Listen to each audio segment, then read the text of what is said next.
সম্রাট বার্তা পাঠিয়েছেন। যতদূর জানা যায়, তোমাকেই, বিশেষভাবে তোমাকেই, ওহে চালচুলোহীন প্রজা, রাজকীয় সূর্যের দ্যুতি থেকে অনেক দূরের দেশে পালিয়ে যাওয়া, মিলিয়ে যাওয়া ছায়ার মতো যার অস্তিত্ব, সেই তোমাকে সম্রাট তার শেষ শয্যা থেকে বার্তা পাঠিয়েছেন। তিনি বার্তাবহকে তার শয্যার পাশে হাঁটু গেড়ে বসতে বললেন। তারপর ফিসফিসিয়ে তার কানে কিছু বললেন। কথাগুলো তার কাছে এতটাই গুরুত্বপূর্ণ ছিল যে তিনি বার্তাবহকে তার কানের কাছে সেই কথাগুলিরই পুনরাবৃত্তি করতে বললেন। তারপর মাথা মৃদু ঝাঁকিয়ে বোঝালেন যে বার্তাবহ সঠিকভাবেই তার কথাগুলির পুনরাবৃত্তি করেছে।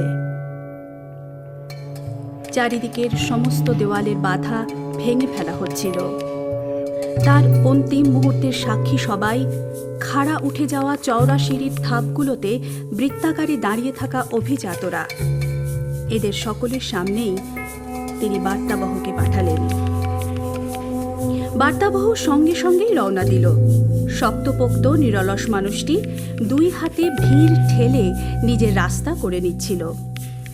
যখনই কোনো বাধা আসছিল, সে তার বুকে সূর্য চিহ্নের দিকে সকলের দৃষ্টি আকর্ষণ করছিল আর খুব সহজেই এগিয়ে যাচ্ছিল। কিন্তু ভিড় এত বেশি, সীমাহীন তার বিস্তৃতি।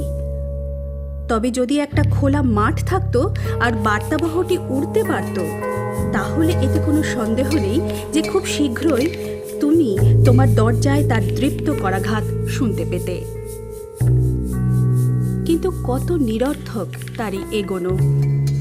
সে এখনো ভিতর প্রাসাদের ঘরগুলোই পেরোনোর চেষ্টা করছে, কিন্তু কখনোই সে তার বাইরে যেতে পারবে না।